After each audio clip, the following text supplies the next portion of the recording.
আসসালামু আলাইকুম সবাই, কেমন আছো আপুরা? আলহামদুলিল্লাহ ভালো আছি আমি। আজকে তোমাদেরকে একটা ভ্যান কলার নিয়ে আসছি।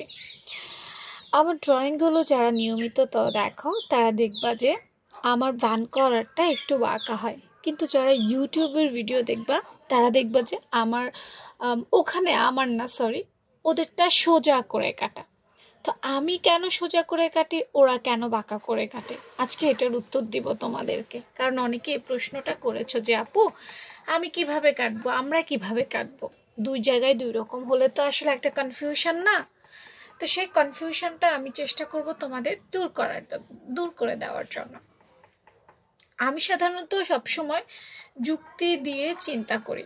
একটা মানুষের শারীরিক যে ঘটন আছে সে ঘটনটার কথা চিন্তা করে থাকি।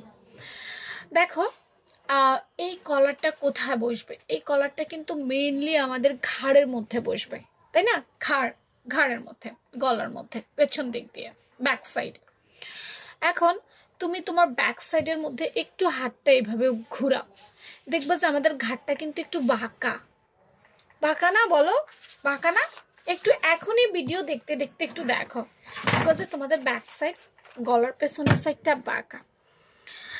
এখন আমরা যখন কলারটা এরকম করে সোজা করে কাটি, এরকম সোজা করে কাটি, এই এরকম সোজা করে কাটি, এটা কিন্তু আমাদের গলার সাথে অ্যাটাচড হয় না, কারণ ভ্যান কলারটা এইভাবে দেয় গলার সাথে। দেখো এটা সোজা, কিন্তু আমাদের গলাটা কি সোজা? বাঁকা না?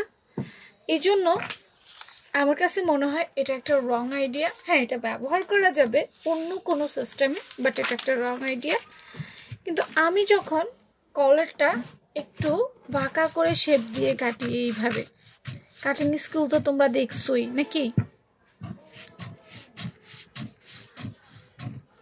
এই আমি যখন এইভাবে বাঁকা করে কাটি তখন আমাদের ঘাড়ের সাথে এটা সুন্দরভাবে অ্যাটাচড হয়। এই দেখো আমাদের ঘাটটাও এরকম, ঘাটটা এরকম না, কলারটাও এরকম হয়, মানে এটা সুন্দর করে বসে। এজন্য আমি এই স্টাইলটাকে বেশি পারফেক্ট মনে করি। বুঝতে পেরেছ? তা আমি আমার লজিকটা তোমাদেরকে দেখালাম।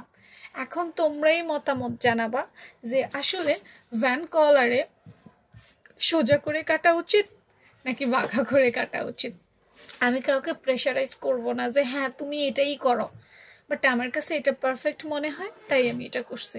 তো যারা আমাকে প্রশ্ন করছো, আসলে আশা করি তোমরা তোমাদের উত্তর পেয়ে গেছো।